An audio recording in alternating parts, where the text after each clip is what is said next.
வணக்கம் மக்களே, சற்றுமுன் கிடைத்த தகவல் ஒன்றை பார்க்க போகிறோம். திமுக கூட்டணி ராமதாஸ், அதிமுக கூட்டணி அன்புமணி, அடம் பிடிக்கும் தந்தை மகன் திடீர் தகவல். இந்த ஒரு தகவலை பற்றி தான் நாம் பார்க்க போகிறோம். தகவலை பார்ப்பதற்கு முன்னதாக நீங்கள் நம்மளுடைய சேனலுக்கு புதிய பார்வையாளர்களாக இருந்தீர்கள் என்றால் மறக்காமல் நம்மளுடைய சேனலை சப்ஸ்கிரைப் செய்து வைத்துக் கொள்ளுங்கள். மக்களே, வரும் சட்டமன்றம் தேர்தலில் எந்த கூட்டணியில் இடம்பெறுவது என்ற பெரும் போர் பாட்டாளி மக்கள் கட்சியின் நிறுவனருக்கும் அக்கட்சியின் தலைவருக்கும் இடையே வெடிக்க தொடங்கியுள்ளது.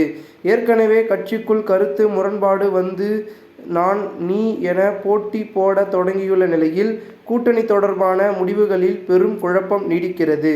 வரும் 11ஆம் தேதி மாமல்லபுரம் அருகே விடுதந்தையில் வன்னியர் மாநாடு நடைபெற உள்ள நிலையில் அதற்கு முன்னதாக தந்தை மகன் சண்டையையும் கூட்டணி தொடர்பான ஒருமித்த கருத்தையும் முடிவுக்கு கொண்டு வருவார்களா என்ற மிகப்பெரிய கேள்வி எழுந்துள்ளது.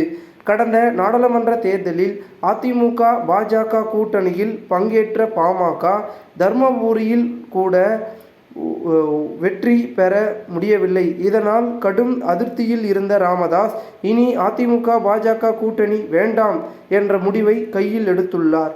வரும் சட்டமன்ற தேர்தலில் திமுகவுடன் கூட்டணி வைத்தால் குறிப்பிடத்தக்க எம்எல்ஏக்களை பெற்று திமுக ஆட்சியில் தங்களுக்கு தேவையான விஷயங்களை சாதித்து கொள்ள முடியும் என்று அவர் கணக்கு போடுகிறார். ஆனால் பாமக தலைவர் அன்புமணியோ தன்னுடைய மாநில அவை உறுப்பினர் பதவி காலம் நிறைவடையுள்ள நிலையில் மீண்டும் எம்பி பதவி பெற்று மத்திய பாஜக ஆட்சியில் அமைச்சராகிவிட வேண்டும் என்ற எண்ணத்தில் இருக்கிறார்.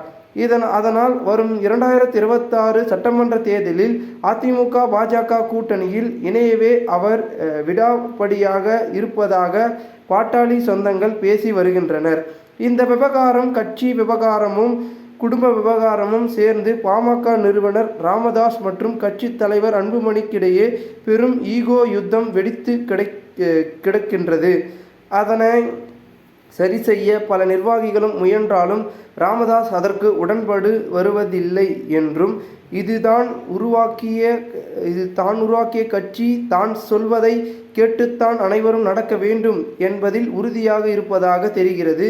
திமுக கூட்டணியில் தொடர்ந்து வரும் விடுதலை சிறுத்தை கட்சி தலைவர் ராமதாஸ், கட்சி தலைவர் திருமாவளவன் தொடர்ந்து வெளிப்படையாகவே ஊடகங்கள் பொதுக்கூட்டங்கள் மூலமாக திமுக மீதான தன்னுடைய அதிருப்தியை தெரிவித்து வருகிறார். அவர் ஒவ்வொரு முறையும் அப்படி பேசும்போதெல்லாம் அந்த விவகாரம் பெரிதப்படுத்தப்பட்டு ஊடகங்களில் விவாத பொருளாக மாறி கூட்டணிக்குள் குழப்பம் என்பது மாதிரியான ஒரு பிம்பத்தை உருவாக்கி வருகிறது.